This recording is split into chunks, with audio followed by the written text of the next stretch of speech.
Merci beaucoup Bruno Della Porta pour cette intervention sur les directives anticipées et qui va bien au-delà que ce thème. Si je résume un peu le propos, il y avait deux idées, enfin deux contre-arguments, c'est comme ça que je l'ai compris du moins, contre les directives anticipées.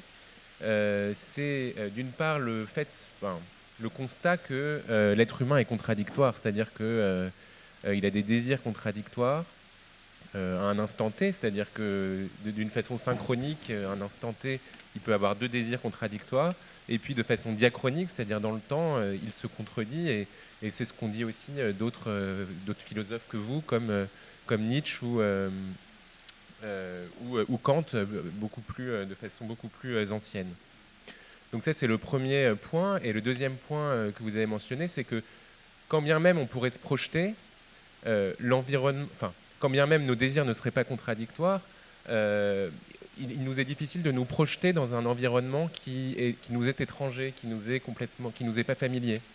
Donc ça, c'est le deuxième argument. Alors, vous parlez aussi de la personne de confiance. Alors, la grande différence qu'on peut voir entre ces deux substituts de l'autonomie, c'est que finalement, dans les directives anticipées, sont consignées des préférences concrètes. Enfin, peut-être que je me trompe, hein, mais des préférences concrètes, alors que la personne de confiance peut être fidèle à des valeurs, c'est-à-dire à ce qui est peut-être beaucoup plus ancré dans ce qu'était la personne, beaucoup plus fidèle à ce qu'elle est, que des préférences concrètes. Voilà ce que j'ai retenu. Ce qu'on peut dire plus généralement, c'est que les directives anticipées s'inscrivent dans ce que vous critiquez, c'est-à-dire dans une injonction à planifier son existence. Donc il y a aussi d'autres dispositifs qui peuvent s'inscrire dans cette tendance contemporaine. Par exemple, le projet de soins, le projet personnalisé. Et évidemment, ça pose de multiples questions. Quand on force les individus à donner une structure à leur existence.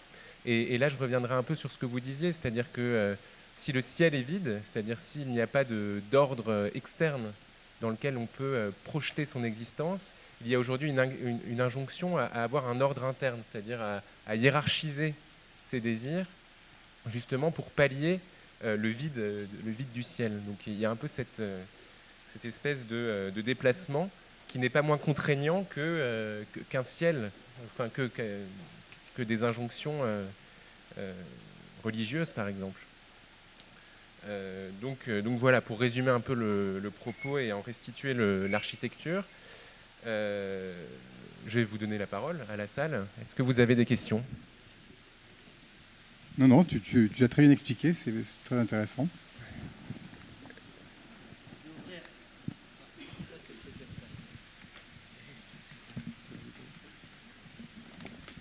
Vous avez de la chance, puisque le ciel est avec nous, vous êtes obligé de rester encore quelques minutes. Vous voyez, vous avez un choix, j'allais dire difficile, un dilemme éthique, c'est rester au chaud. Enfin, je vous précise qu'il fera plus chaud demain. Je me suis renseigné, l'espace éthique est à 42 de température. Donc il vous accueillera d'une manière tout à fait chaleureuse demain. Juste deux précisions avant de rentrer. Vraiment, je trouve passionnant ce que tu as dit en écho à ce qu'a dit Bruno. D'abord, Bruno a fait un parcours chez nous, master, M1, M2. Il fait actuellement son doctorat. Et je trouve intéressant, en tant que néphrologue, qu'il puisse aujourd'hui avoir toute cette réflexion. C'est un petit peu aussi l'objet d'une formation en éthique. C'est d'apporter à des professionnels qui ont déjà une réflexion extrêmement forte, une ouverture pour trouver des repères et élargir un certain nombre de questions. Et soyez attentifs à une chose, c'est que c'est beaucoup plus important, me semble-t-il, que ce soit Bruno Della Porta qui aborde ces questions, que ce soit le président de la DMD qui nous dise qu'il faut mourir dans la dignité. Je pense que la manière d'argumenter avec l'expérience du terrain est quand même beaucoup plus intéressant que les gens qui sont sur des estrades à faire de la démagogie politique avec les conséquences que l'on voit aujourd'hui dans l'évolution de la loi et de ses ambivalences. Ça, c'est un premier point. Puis d'autre part, ce que j'ai trouvé intéressant dans vos interrelations, c'est de voir derrière tout ça, il y a une certaine idéologisation à la fois de l'autonomie et de la maîtrise. c'est-à-dire comment maîtriser les conditions à son choix et selon ce que l'on souhaite, finalement, de sa mort. Et une mort selon un certain nombre de représentations qui deviennent de plus en plus normatives. Quand, d'une manière que je qualifierais d'escroc, un parlementaire qui a écrit une loi importante nous dit la nouvelle norme de mourir, c'est mourir endormi, est-ce qu'effectivement c'est une norme que de mourir endormi? Est-ce que ça témoigne de notre modernité? C'est des questions qu'on peut se poser. Et puis, ce que j'ai trouvé intéressant dans ce qu'a dit Paul Loup, c'est finalement on est dans un contexte qui s'est sécularisé. On le voit d'ailleurs dans la lutte contre la douleur, les représentations métaphysiques, religieuses, on n'a plus d'au-delà d'une certaine manière, on n'a que l'ici et maintenant. Et tu as dit finalement que ce qui était la contrainte religieuse, les règles religieuses, la morale religieuse, se substitue aujourd'hui une certaine forme de supercherie qui serait l'autonomie de la personne, mais qui s'impose elle-même des règles, et notamment la règle d'avoir à rédiger ces directives anticipées dont les conséquences sont encore plus pernicieuses que de se retrouver dans un contexte moral où les choses avaient été d'une certaine manière un peu prescrites et qui peut-être est un environnement mieux favorable pour ne pas se poser des questions qui sont insurmontables, insupportables, ça a été dit. Alors la question que je voulais juste poser très très concrètement, qu'est-ce qu'on fait aujourd'hui en pratique quand on est néphrologue, qu'on a une personne qui a besoin, qui est au début, j'allais dire, par exemple d'une dialyse, que cette personne a besoin d'être encouragée, mais que l'on sait qu'on doit ne pas être prescriptif, donc on doit être dans la retenue. Et si cette personne, pour être très très concrète, dit alors que tu sais très très bien qu'il y a encore de la vie à vivre, qu'il y a encore une aventure humaine à mener, si la personne te dit au niveau de mes valeurs personnelles, j'ai envie qu'on arrête tout, docteur, j'ai pas envie de votre dialyse, comment on vit ce type de dilemme? En fait, c'est un dilemme très rare, parce que des personnes qui veulent arrêter, il y a 1%, donc ça ne m'arrive pas. Ça m'est arrivé il y a peut-être 5 ans, mais ça ne m'arrive pas. Le problème, c'est que souvent, elles veulent poursuivre. Donc, à mon avis, l'enjeu va être très économique. C'est-à-dire qu'on a quand même des formes de vie très futiles qui veulent un peu plus. Mais la dialyse, c'est 80 000 euros par an. Donc, je pense que la vraie tension va être... En fait, il y a une question taboue que personne n'ose poser, aucun président, personne, c'est le problème du coût, parce que c'est un peu une insulte à Kant que de poser un prix sur une personne. Mais le problème, c'est qu'il va y avoir une tension entre l'autonomie de la personne, qui, elle, veut souvent poursuivre, et la justice distributive. Il y aura une grosse tension à ce niveau-là, je pense.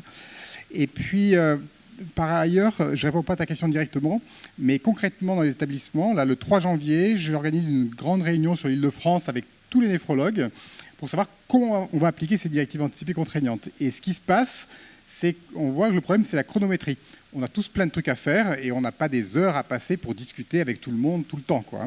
Donc, en fait, il y aura à l'extrême la feuille qu'on remplit et qu'on met dans le dossier, qui est la réponse complètement aplatie, qui n'a aucun intérêt. Et à l'autre extrême, la discussion anticipée bien faite, que les médecins ne pourront pas faire quand même de façon complètement parfaite parce qu'ils n'ont pas le temps. Et donc, il va falloir trouver un juste milieu. Et à la fin de la séance, on va passer une demi-heure pour savoir qu'est-ce qu'on fait comme juste milieu qui garde un potentiel intéressant tout en respectant ce dispositif, quoi. Donc, ça sera intéressant de voir ce qu'il en sort. Alors, il y a une queue là qui s'est formée pour poser des questions. Donc, excusez-moi, c'est à nouveau moi. Je vous entendais parler des directives anticipées. Il m'est arrivé d'en co-rédiger avec des patients en équipe mobile de soins palliatifs. C'est à chaque fois l'occasion d'une rencontre et de parler de qui est la personne, qui elle est dans sa vie, et de parler peut-être pas tant des conditions de sa mort que de sa qualité de vie jusqu'à la fin de sa vie. J'étais juste étonné de vous entendre parler de ces directives anticipées comme si c'était quelque chose d'obligatoire à faire. Donc, je pense qu'on a pu l'entendre peut-être pour des gens qui n'en ont pas l'habitude comme ça. Je voulais juste rappeler ça, que ce n'est pas une obligation et que, à ce que je sache, aujourd'hui, je ne pense pas que ça fasse partie des indicateurs de l'HAS de savoir combien de directives anticipées ont été établies dans un établissement, combien ont été rédigées dans un établissement. Donc pour moi, aujourd'hui, c'est une volonté de la personne, si elle le souhaite, de rédiger ou de co-rédiger avec une équipe des directives anticipées. Ça ne me semble pas être une obligation pour les établissements de santé. À ce jour en tout cas, mais peut-être vous allez pouvoir éclairer ma lanterne. Non, non, vous le dites très bien. Je suis entièrement d'accord avec tout ce que vous dites. Hein. Ce n'est pas obligatoire du tout. Quand on pousse un peu les gens, il y a 10% à 15% qui les remplissent habituellement. Et il y a 90% qui ne les remplissent pas. Donc, je suis entièrement d'accord avec vous. Après, je suis entièrement d'accord avec vous aussi sur le fait que la discussion anticipée a l'avantage, c'est que la personne s'exprime. Et c'est plus important, c'est qu'elle s'exprime que ce qu'elle va marquer à la limite. Et en fait, en s'exprimant, dans les actes de langage vont produire des effets sur le réel. C'est-à-dire que ça va créer de l'engagement, de la confiance, de la promesse. Et effectivement, c'est ce qui tourne autour de la discussion qui est important, peut-être plus encore que la solution qui est prévue par la directive. Donc là, je vous rejoins. C'est-à-dire que pour moi, la discussion est un élément que les directives anticipées peuvent découler de la discussion. En tout cas, je ne les opposerai pas, les deux, en ce qui me concerne. Ces directives anticipées aboutissent parfois, souvent n'aboutissent pas. Et je voulais juste dire aussi que si elles se résument à dire qu'on ne veut pas d'obstination déraisonnable, là pour le coup on est dans le cadre de la loi et que ça ne suffit pas de mettre ça dans des directives anticipées. Souvent ce qu'on invite les gens à dire et à écrire dans ces directives anticipées, c'est qui ils sont, qu'ils étaient auparavant dans la vie, leur caractère, leur personnalité, pour donner des éléments de leur personnalité qui vont aider à la décision ensuite. Merci. Mais en fait, vous connaissez certainement mieux que ça que moi, parce que je suis néphrologue et donc je ne suis pas aussi expérimenté en fin de vie que vous. Mais ce que je me dis en néphrologie, c'est que je n'oppose pas la directive et la discussion, ou tout au moins je le fais dans la présentation pour qu'on comprenne l'écart qu'il peut y avoir. Mais ce que je me dis, c'est qu'il va falloir qu'elles soient l'occasion d'une discussion, quoi. C'est-à-dire que maintenant qu'elles sont là, il va falloir qu'elles soient l'occasion d'une discussion, sinon le projet est vain, quoi. Parce que vous êtes très sensibilisés à ça, mais vraiment les cliniciens ne sont pas du tout, quoi. Je fais juste une observation, ce que vous dites est juste. Ça, c'est le légal. Et ensuite, dans la pratique, vous avez des établissements, par exemple des EHPAD aujourd'hui, qui refusent aujourd'hui l'entrée d'une personne qui n'aurait pas rédigé ses directives anticipées, y compris lorsqu'elle n'est plus en situation de le faire, pour des raisons purement juridiques d'une certaine façon. Donc vous voyez, le grand problème, ce n'est pas effectivement la loi telle qu'elle est, c'est les conséquences aujourd'hui d'un certain nombre de normes, de pratiques. Et effectivement, aujourd'hui, vous devez éclairer la personne, et quelquefois très en amont de la fin de vie, en disant vous avez la possibilité de désigner une personne de confiance, vous avez la possibilité de rédiger des directives anticipées, et l'HAS a fait des notifications extrêmement précises. Donc vous avez raison, aujourd'hui il y a encore cette espèce de notion, mais on dit aussi, si vous n'avez pas rédigé vos directives anticipées, ne vous plaignez pas qu'il vous arrive un peu n'importe quoi, soit dans ce qui pourrait être de l'obstination, soit au contraire d'un renoncement aux soins anticipés. Donc voilà, il y a toute cette notion, en tous les cas, on ne va pas développer, mais vous la verrez reprise au sein de nos enseignements, de responsabilisation de la personne. Alors c'est vrai que c'est quand même plus simple de rédiger ces directives anticipées quand on est proche de quelqu'un qui, comme vous, est infirmier dans une unité de soins palliatifs, que quand on est démuni de tout, quand on n'a pas de contact, quand on ne sait pas exactement comment analyser la réalité. Et vous voyez à quel point c'est une contrainte pour des gens de se poser des questions, peut-être qu'ils n'auraient pas voulu se poser. Il y a quelque chose de très intrusif à dire aujourd'hui, la norme, la règle, puisque c'est dans la loi, c'est de rédiger des directives anticipées. Et en termes d'éthique, je pense que la prudence, c'est justement de se poser des questions. En quoi c'est une bonne chose finalement pour les gens qui souhaitent d'anticiper, y compris peut-être de se suicider si elles le souhaitent. En quoi le recours à la sédation profonde et continue, c'est peut-être une avancée pour certains, mais c'est une régression pour d'autres. Et vous, demain, quand vous ne saurez plus distinguer entre la sédation et la sédation profonde et continue grâce à la loi du 2 février 2016, vous vous direz, est-ce que c'est une véritable avancée? En tous les cas, nous, on n'est pas dogmatique, on est dans un état de droit. Donc la loi, il faut la faire connaître.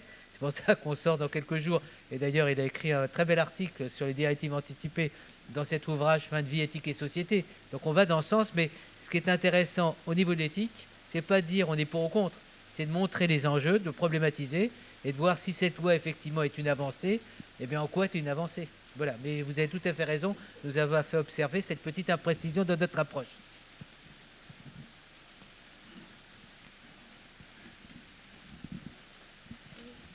Bonjour docteur, vous nous avez parlé de la fécondité de la tension entre le téléologique et le déontologique.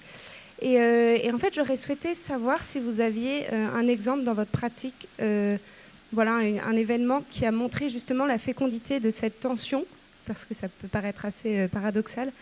Et même si moi j'adhère voilà, à cette ligne de crête qui est complexe mais juste, mais voilà, est-ce que vous aviez des exemples un petit peu concrets? Et puis je me demandais, au fond, est-ce que c'est pas aussi...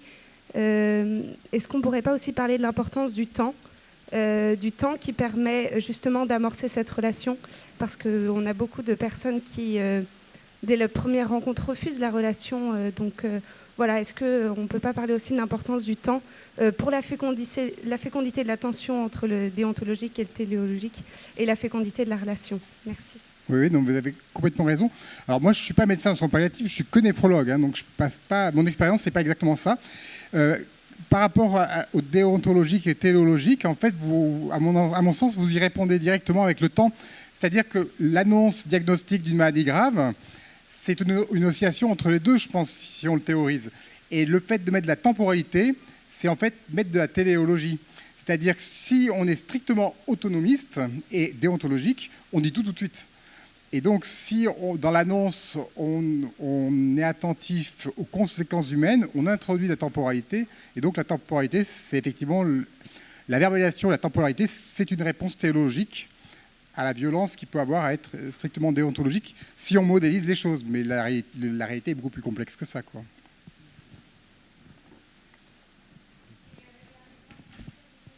Comment ? Moi, je ne suis pas médecin en soins palliatifs, donc je n'ai pas cette expérience complètement, mais je veux dire que si je dois donner une information douloureuse et violente, forcément que je vais y aller pas complètement d'un coup, donc je ne suis pas strictement déontologique, je vais y aller par petites touches, je vais prendre mon temps, et je vais être attentif aux conséquences humaines, aux cas particuliers, ici, maintenant, etc. Donc je vais introduire une oscillation entre les deux. Alors, bonjour, je me permets de revenir. Enfin, c'était surtout pour repasser votre première partie. Vous avez dit qu'il y avait une certaine violence dans cette discussion entre le soignant et la personne malade qui est mourante. Mais c'est une discussion, donc ça va dans les deux sens. C'est-à-dire que le médecin, là où la personne soignante, joue ce rôle de funambule entre dire quelque chose et ne pas le dire, entre affirmer des choses et ne pas les affirmer. Et cette violence, elle est aussi double, elle est aussi faite pour elle. Il faudrait peut-être aussi, enfin c'est ma question, est-ce qu'il ne faudrait pas penser ce discours éthique aussi pour protéger la personne soignante? Parce qu'un article récent est paru et il y a eu, la médecine est un domaine où il y a un fort taux de dépression, de suicide, etc. Est-ce que cette discussion éthique ne doit pas aller dans les deux sens, vu qu'on a beaucoup de personnages de santé ici? Non, mais c'est très intéressant, j'écoute ce que vous dites. C'est vrai qu'on ne sort pas forcément indemne de relations dans lesquelles s'engagent des liens de cette nature. Donc je suis d'accord avec vous que les choses sont réciproques et c'est très intéressant. Vous l'avez très bien dit en fait. Hein, donc, non, c'est vrai qu'il y a quelque chose de...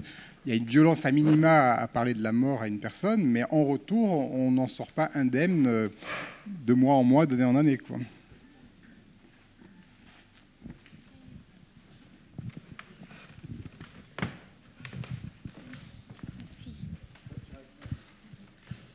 Donc, pour rebondir sur cette question de la tension entre le téléologique et le normatif ou le déontologique, est-ce que c'est une question? Est-ce qu'une manière de réconcilier ces deux approches, j'ai bien compris que c'était la prudence, c'est-à-dire la sagesse pratique, et qu'on l'applique et qui nous aide dans des situations particulières où on ne peut pas appliquer des normes ou des règles déjà faites ou des recettes que tu as bien dit, mais vraiment appliquer autres principes à des cas particuliers. Cette prudence qui est de l'ordre de la pratique et qui va venir avec la pratique et l'expérience.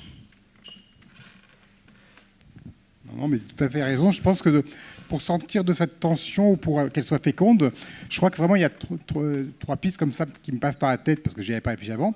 Il y a tout ce qui est de la temporalité, de savoir que le point de départ, c'est pas le point d'arrivée. Il y a tout ce qui est de la différence entre l'information qu'un ordinateur pourrait faire et les actes de langage qui produisent quelque chose sur le réel, ce qui est très différent de l'information. Deuxième point. Et puis le troisième point, c'est la sagesse pratique. D'ailleurs, c'est ce que Ricoeur explique très bien. C'est-à-dire que l'éthique et la morale, en fait, il les met en superposition et il sort de l'impasse en disant qu'il faut de la sagesse pratique, qui est en fait une délibération à plusieurs et qui introduit du verbe, qui introduit de la temporalité, de la communication et qui introduit des actes de langage. Donc je pense que tout ceci fait partie de la mayonnaise qu'on met en place sans le théoriser quand on en fait. Monsieur a une dernière question. Oui.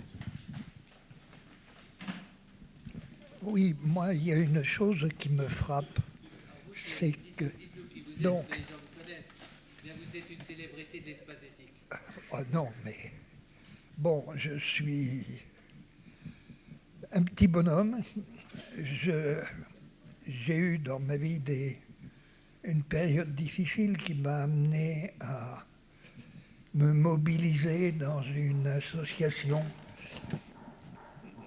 de santé pour la santé mentale, ce qui est un euphémisme d'usager de la santé mentale, ce qui est un euphémisme que les hommes de la rue comprennent très bien. Ça m'a amené à beaucoup de réflexions et au contact de gens ayant eu aussi des difficultés, et de voir que mes difficultés, je n'ai pas été seul à les vivre. Là, je veux parler d'autre chose, mais enfin, surtout d'une relation justement de personnes proches. Et là, une chose que vous n'avez pas abordée, c'est que ces discussions anticipées, ça suppose une sorte de miracle au quotidien, c'est-à-dire d'arriver en relation de discussion avec quelqu'un. Il faut une sorte de miracle à la fois chez la personne, la patiente, le patient, et le professionnel ou le proche.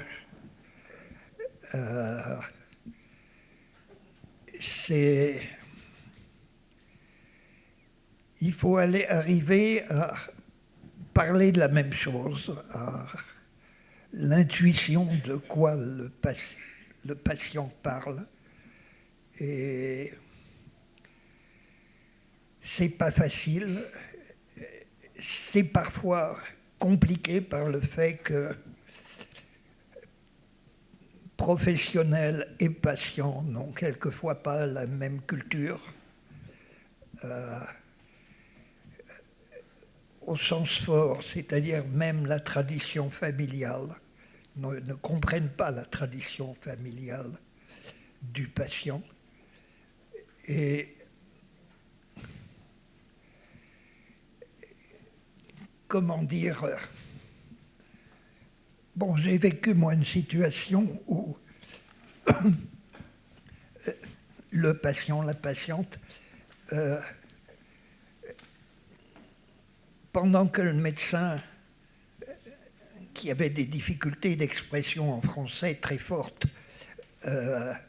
disait que c'est un syndrome de glissement. La patiente répétait dans ces moments de conscience: mais vous n'avez pas encore compris, je vous dis, je vous répète que je ne veux pas d'acharnement thérapeutique. Et le médecin disait: mais il n'y a aucun problème vital, fondamental, c'est simplement un syndrome de glissement. On se trouve dans une situation où c'est deux mondes qui ne se rencontrent pas. Et comment faire pour qu'ils se rencontrent? Je ne sais pas. Voilà. Merci beaucoup.